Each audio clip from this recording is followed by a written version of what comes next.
ई book लिखने से पहले आपको कुछ चीज़ों का ख़याल रखना होता है या आपको ये मेक श्योर करना होता है कि आपको ये चीज़ें पहले से पता हों, जिसमें इंक्लूडेड है कि you should know the purpose of writing the ebook, you should know your target audience and आपको पहले से अपनी ई बुक की टोन भी डिफ़ाइन करनी होती है। सो पर्पस क्या होता है कि you should know why you are writing the ebook. अब आपका कुछ भी पर्पस हो सकता है, maybe you are writing it to educate your readers और to entertain them or to market a product, to generate leads or to establish yourself as an authority in the field। कुछ भी आपकी ebook writing का purpose हो सकता है। Before writing और before even starting to write या research आपको ये पता होना चाहिए कि आप किस लिए ई बुक लिख रहे हो, क्यों, ताकि आप जो भी कंटेंट उसमें ऐड करो या जो भी इंफॉर्मेशन ऐड करो वो आपके पर्पस से या आपके गोल से अलाइन करे। अब होता क्या है कि जब आपका पर्पस क्लियरली आपको पता होगा तो अपनी ई बुक के कंटेंट को स्टाइल करने में या उसको स्ट्रक्चर करने में भी आपको आसानी होगी। इसलिए ऑलवेज नो कि आपकी ई बुक राइटिंग का पर्पस क्या है। The second thing is to know your target audience. Target audience कौन होगी? जिनके लिए आप ई बुक लिख रहे हो उसको पढ़ने वाले लोग कौन हैं, तो वो आप किस तरह से डिफ़ाइन करते हो। अगर आप अपने लिए ई बुक लिख रहे हो तो आपको खुद से रिसर्च करना होगी, आपको एक आइडियल कस्टमर पर्सोना या बायर पर्सोना या रीडर्स पर्सोना बनाना होगा, जिसमें आप अपने आइडियल कस्टमर की एक प्रोफाइल बना लोगे। उसमें आप क्या क्या चीज़ें इंक्लूड करोगे, उनकी डेमोग्राफिक्स इंक्लूड करोगे, उनकी एज क्या है, लोकेशन क्या है, इंटरेस्ट्स क्या हैं, उनका एटीट्यूड क्या है, लाइफस्टाइल क्या है, करते क्या हैं वो, क्या वो स्टूडेंट्स हैं, क्या वो जॉबियंस हैं, क्या वो बिज़नेस पर्सन हैं। जो भी आपकी ऑडियंस होगी उनके बारे में आपको ये सारी चीज़ें पता होनी चाहिए। देन आपको उनके पेन पॉइंट्स और नीड्स पता होनी चाहिए कि वो कौन से पेन पॉइंट्स या कौन से उनकी ऐसी नीड्स हैं जो आप अपनी ई बुक में एड्रेस करने जा रहे हो। एंड देन जिस तरह मैंने पहले भी कहा कि उनके इंटरेस्ट्स, उनके एटीट्यूड्स, उनके लाइफस्टाइल्स, वो सारी चीज़ें आपको पता होंगी। इस सब से होता क्या है कि आप फिर उसी स्टाइल में या उसी वे में ई बुक लिख सकते हो कि जो आपकी टारगेट ऑडियंस उससे रेजोनेट कर सके या जो उनको अपीलिंग लगेगी या उनको अट्रैक्ट करेगी। So that is why target audience research is important. जब आप क्लाइंट्स के लिए काम करते हो तो अक्सर औकात या ज़्यादातर वो आपको अपना एक बायर पर्सोना या आइडियल कस्टमर पर्सोना दे देते हैं, जिसको देख के आपने कंफ्यूज नहीं होना कि ये क्या है। वो यही उनके टारगेट ऑडियंस होती है। वो आपको इसलिए देते हैं कि जब आप कंटेंट लिखने बैठो तो आपको पता हो कि आप किसके लिए लिख रहे हो, क्योंकि आप अपने क्लाइंट के लिए नहीं लिख रहे होते बल्कि आप उनके क्लाइंट्स के लिए या उनके रीडर्स के लिए लिख रहे होते हो। The third thing is you have to define the tone of your ebook. आपने मेक श्योर करना है कि आपकी ई बुक की टोन आपको डिफाइंड हो। अब टोन्स को मैंने मॉड्यूल 3 में राइटिंग एसेंशियल्स वाले सेक्शन में एक्सप्लेन किया है कि क्या कौन सी वेरियस राइटिंग टोन्स होती हैं, तो आप उसको जाके रिव्यू करें, आपको टोन्स का पता चलेगा। आपने सबसे पहले तो टोन डिफ़ाइन करनी है कि आप कन्वर्सेशनल टोन में लिखने जा रहे हो, फॉर्मल में लिखने जा रहे हो, ह्यूमरस टोन में लिखने जा रहे हो या कोई भी टोन, प्रोफेशनल टोन में लिखने जा रहे हो, इन्फॉर्मेशनल, जो भी टोन होगी पहले आपने डिफ़ाइन करनी है। And then you have to make sure कि वो आपकी throughout the ebook tone consistent हो। ये ना हो कि आपने एक पैराग्राफ कन्वर्सेशनल टोन में लिख दिया है और दूसरे में आपने उसको बिल्कुल ही फॉर्मल और बोरिंग कर दिया है। तो इससे क्या होता है कि आपकी ऑडियंस पढ़ के रेजोनेट कर सकेगी, ठीक है। जो भी आपकी टारगेट ऑडियंस होगी उनके अकॉर्डिंग आपने टोन डिफाइन करनी है, which should be appropriate for them and then the tone should reflect your brand's voice as well. आपके ब्रांड की कोई ना कोई एक वॉइस डिफाइन हुई भी होती है, आपकी टोन में, राइटिंग टोन में वो रिफ्लेक्ट होनी चाहिए।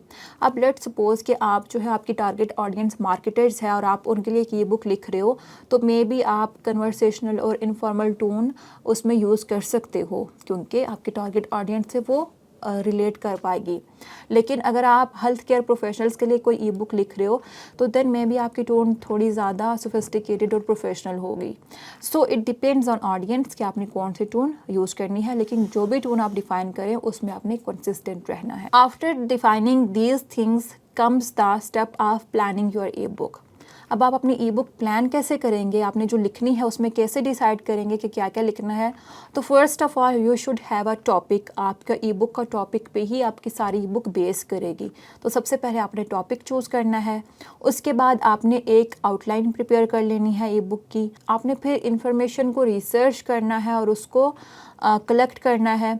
एंड देन कम्स आप राइटिंग पार्ट कि आपने अपनी ई बुक को लिखना है, उसको एडिट करना है एंड उसको प्रूफ रीड करना है and finally it will be ready for publishing. Topic आप किस तरह से चूज़ करेंगे आपकी इंडस्ट्री या एक्सपर्टीज़ पे डिपेंड करता है कि आपने टॉपिक क्या चूज़ करना है।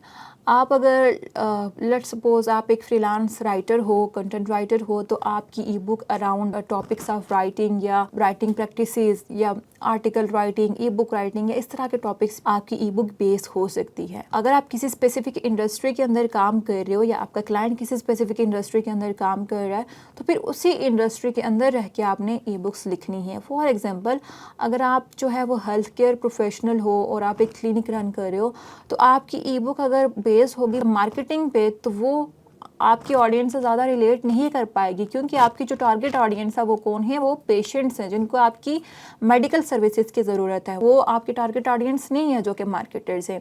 सो you always have to choose the topic based on your industry and expertise. And then आप कीवर्ड रिसर्च टूल्स यूज़ कर सकते हैं टू नो के कौन से टॉपिक्स जो है वो इन डिमांड है और आप उनके ऊपर लिख सकते हो।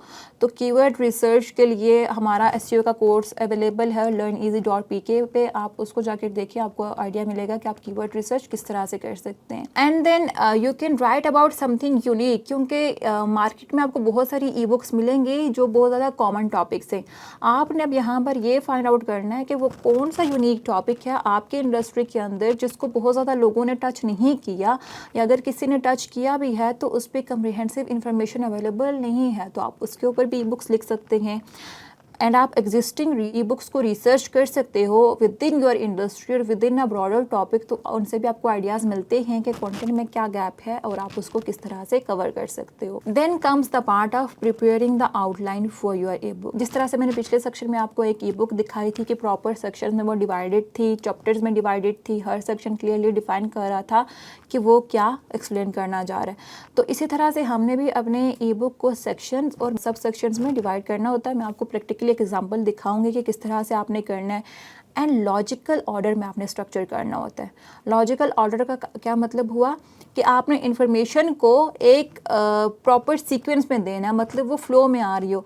जिस तरह से हम एसईओ की बात कर रहे थे, तो अगर आप एसईओ पे एक ई बुक लिख रहे हो तो ये नहीं होना चाहिए कि आपका जो पहला सेक्शन है वो डिस्क्राइब कर रहा है कि how to research keywords, and दूसरे सेक्शन में आप बता रहे हो कि व्हाट इज़ एसईओ।